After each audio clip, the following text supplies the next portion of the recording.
नमस्कार, मैं हूं आपके साथ शिवानी रतूड़ी और आप देख रहे हैं कैपिटल टीवी उत्तर प्रदेश। उत्तर प्रदेश में डीप टेक क्रांति की एक नई शुरुआत के साथ मुख्यमंत्री योगी आदित्यनाथ ने आईआईटी कानपुर के समन्वय कार्यक्रम में डीप टेक भारत 2025 का आह्वान कर एक नया इतिहास रचने की दिशा में कदम बढ़ाया है। योगी सरकार का ये कदम, जहां आईआईटी कानपुर को डीप टेक इनोवेशन का केंद्र बनाने की घोषणा की गई, तकनीकी और आर्थिक प्रगति में प्रदेश को वैश्विक मंच पर ले जाने की मजबूत इच्छा शक्ति दिखाता है। योगी का ये vision cyber security, drone technology और स्टार्टअप्स को बढ़ावा देने में सक्रियता के साथ प्रदेश को $1 ट्रिलियन की अर्थव्यवस्था बनाने की दिशा में ठोस कदम है। जी हाँ, $1 ट्रिलियन। इसके विपरीत अखिलेश यादव के कार्यकाल में तकनीकी नवाचार और औद्योगिक विकास की दिशा में ऐसी ठोस और दूरदर्शी पहल का अभाव देखा गया। उस समय लैपटॉप वितरण जैसी योजनाएं तो थी, लेकिन साइबर सिक्योरिटी या डीप टेक जैसे क्षेत्रों में कोई बड़ा रोड मैप नहीं दिखा। यानी कि सीधे तौर पर हर चीजों का अभाव जो है अखिलेश के कार्यकाल में था। योगी सरकार की ये सख्ती और तकनीकी प्रगति की दृष्टि स्पष्ट रूप से अखिलेश के कार्यकाल से अलग है, जहां कानून व्यवस्था और नवाचार की कमी अक्सर चर्चा में रही। ये अंतर बिहार की तरह ही यूपी की सियासत में भी एक नया रंग ला रहा है और अब इसी रंग के साथ उत्तर प्रदेश के मुख्यमंत्री योगी आदित्यनाथ ने हाल ही में आईआईटी कानपुर में आयोजित समन्वय उद्योग अकादमिक जुड़ाव कार्यक्रम में हिस्सा लिया, जहां उन्होंने डीप टेक के क्षेत्र में उत्तर प्रदेश को देश का अग्रदूत बनाने की बड़ी घोषणा की। इस ऐतिहासिक मौके पर सीएम योगी ने भारत के पहले राष्ट्रीय डीप टेक सम्मेलन डीप टेक भारत 2025 का शुभारंभ किया और साफ किया कि उत्तर प्रदेश अब तकनीकी नवाचार और रिसर्च में नई ऊंचाइयां छूने को तैयार है। उन्होंने आईआईटी कानपुर को डीप टेक इनोवेशन का प्रमुख केंद्र बनाने का आह्वान किया, ताकि ये संस्थान न केवल उत्तर प्रदेश बल्कि पूरे देश को वैश्विक तकनीकी प्रतिस्पर्धा में आगे ले जाए।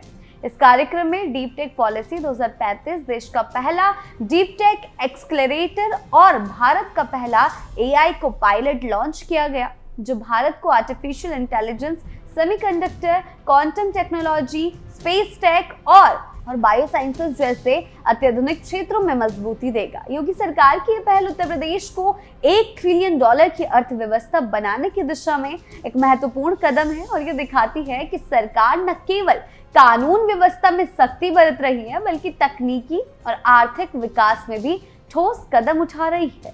जी हाँ, योगी का विजन है और आईआईटी कानपुर की भूमिका। मुख्यमंत्री योगी आदित्यनाथ ने समन्वय कार्यक्रम में अपने संबोधन में साफ किया कि भारत को वैश्विक तकनीकी महाशक्ति बनाने के लिए उद्योग और अकादमिक संस्थानों के बीच गहरा तालमेल जरूरी है। उन्होंने कहा है कि डीप टेक भारत 2025 को सफल बनाने के लिए एक प्रभावशाली समिट का आयोजन आवश्यक है और इस दिशा में उत्तर प्रदेश एक निर्णायक भूमिका निभाएगा।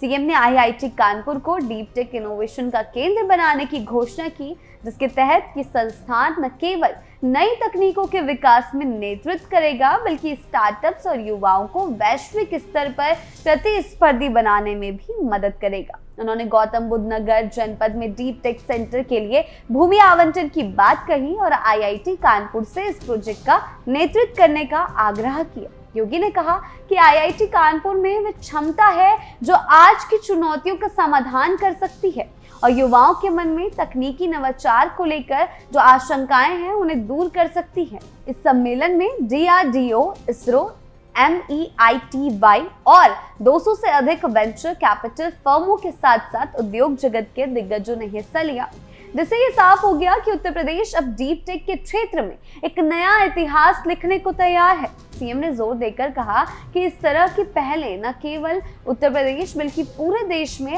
हाईटेक निवेश और रोजगार सृजन को बढ़ावा देंगी, खासकर टियर 2 और टियर 3 शहरों में। जी हाँ, उत्तर प्रदेश का तकनीकी उभार। जी हाँ, योगी आदित्यनाथ ने अपने संबोधन में उत्तर प्रदेश के आर्थिक और तकनीकी उभार की कहानी को रेखांकित किया है। उन्होंने बताया है कि 300 साल पहले भारत की अर्थव्यवस्था दुनिया में नंबर 1 थी, लेकिन 1947 तक ये घटकर मात्र 2% रह गई थी। आज भारत दुनिया की चौथी सबसे बड़ी अर्थव्यवस्था है और योगी सरकार का लक्ष्य है कि इसे जल्द ही तीसरे स्थान पर लाया जाए। उन्होंने कहा कि उत्तर प्रदेश जो कभी बीमारू राज्य के रूप में जाना जाता था, आज देश की दूसरी सबसे बड़ी अर्थव्यवस्था बन चुका है। इस बदलाव का श्रेय उन्होंने बेहतर कानून व्यवस्था, निवेश के अनुकूल माहौल और बुनियादी ढांचे के विकास को दिया। सीएम ने आईआईटी कानपुर की 6 दशकों की उपलब्धियों की सराहना की और इसे डीप टेक के क्षेत्र में नेतृत्व करने के लिए प्रेरित किया। उन्होंने खास तौर पर कोविड-19 महामारी के दौरान आईआईटी कानपुर के योगदान को याद किया, जब प्रोफेसर मनेंद्र अग्रवाल के आकलन ने सरकार को महामारी से निपटने में मदद की थी। इसके अलावा डिफेंस कॉरिडोर और med tech centre of excellence में भी आईआईटी कानपुर की भूमिका को उन्होंने सराहा है। योगी ने कहा है कि डीप टेक इकोसिस्टम को अब केवल बड़े शहरों तक सीमित नहीं रखा जाएगा, बल्कि इसे छोटे शहरों और ग्रामीण क्षेत्रों तक ले जाया जाएगा, ताकि वहां के युवा और स्टार्टअप्स भी वैश्विक मंच पर अपनी पहचान बना सके। उत्तर प्रदेश की नई पहचान डीप टेक भारत 2025 सम्मेलन में डीप टेक पॉलिसी 2035 भारत का पहला डीप टेक एक्सलरेटर और देश का पहला एआई को पायलट लॉन्च किया गया, जो उत्तर प्रदेश को तकनीकी नवाचार में अग्रणी बनाने की दिशा में एक बड़ा कदम है। ये policy artificial intelligence, semiconductor, quantum technology, space tech और बायो साइंसेज जैसे क्षेत्रों पर केंद्रित है। सीएम योगी ने कहा कि इन पहलों से भारत को वैश्विक तकनीकी प्रतिस्पर्धा में नई मजबूती मिलेगी और उत्तर प्रदेश विश्व पटल पर अपनी छाप छोड़ेगा। उन्होंने उद्योग जगत से अपील की कि वे केवल मुनाफे पर ध्यान देने के बजाय नवाचार में निवेश करें, ताकि भारत फिर से अपनी ऐतिहासिक आर्थिक स्थिति हासिल कर सके।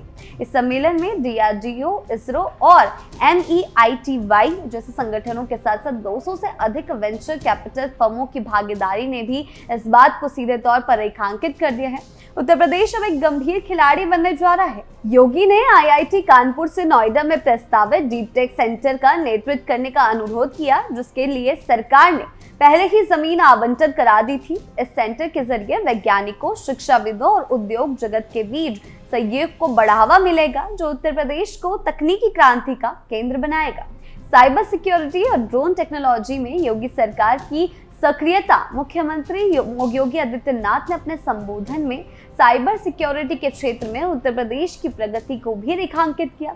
उन्होंने बताया कि कैसे पहले प्रदेश में केवल 2 साइबर थाने थे जो निष्क्रिय थे, लेकिन आज सभी 75 जिलों में साइबर थाने स्थापित किए गए हैं और 1500 पुलिस स्टेशनों में साइबर हेल्प डेस्क बनाए गए हैं। इसके अलावा state cyber and forensic institute की स्थापना भी एक बड़ा कदम है।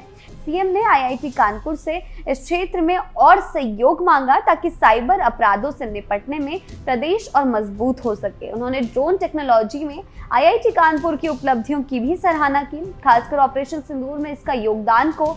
योगी ने कहा कि ड्रोन का उपयोग अब न केवल रक्षा क्षेत्र में, बल्कि कृषि, सर्वेक्षण और ट्रैफिक प्रबंधन जैसे क्षेत्रों में भी हो रहा है।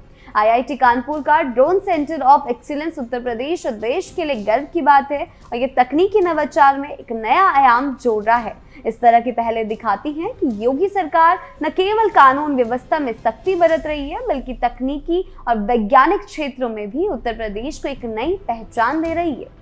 योगी सरकार का तकनीकी और विकास का मिशन मुख्यमंत्री योगी आदित्यनाथ की डीप टेक भारत 2025 की दृष्टि और आईआईटी कानपुर को डीप टेक इनोवेशन का केंद्र बनाने की घोषणा उत्तर प्रदेश के लिए एक ऐतिहासिक कदम है। यह न केवल तकनीकी नवाचार को बढ़ावा देगा, बल्कि प्रदेश को वैश्विक मंच पर एक मजबूत पहचान दिलाएगा। योगी सरकार की सक्रियता, चाहे वे कानून व्यवस्था में हो, साइबर सिक्योरिटी में हो या डीप टेक जैसे अत्याधुनिक क्षेत्रों में, ये दिखाती है कि उत्तर प्रदेश अब बीमारू राज्य की छवि से बाहर निकलकर $1 ट्रिलियन की अर्थव्यवस्था बनने की राह पर है। आईआईटी कानपुर के साथ मिलकर शुरू की गई ये पहल न केवल युवाओं को तकनीकी क्षेत्र में नए अवसर देगी, बल्कि स्टार्टअप और उद्योगों को भी वैश्विक प्रतिस्पर्धा में शामिल होने का मौका प्रदान करेगी। डीप टेक पॉलिसी 2035 और एआई को पायलट जैसे कदम भारत को तकनीकी महाशक्ति बनाने की दिशा में मील का पत्थर साबित होंगे। योगी आदित्यनाथ का ये विजन उत्तर प्रदेश को न केवल भारत का, बल्कि विश्व का तकनीकी केंद्र बनाने की दिशा में एक ठोस कदम है, जो आने वाले समय में प्रदेश की प्रगति को नई ऊंचाइयों तक ले जाएगा। आपकी इस बारे में क्या राय है, हमें कमेंट सेक्शन में जरूर बताएं। नमस्कार।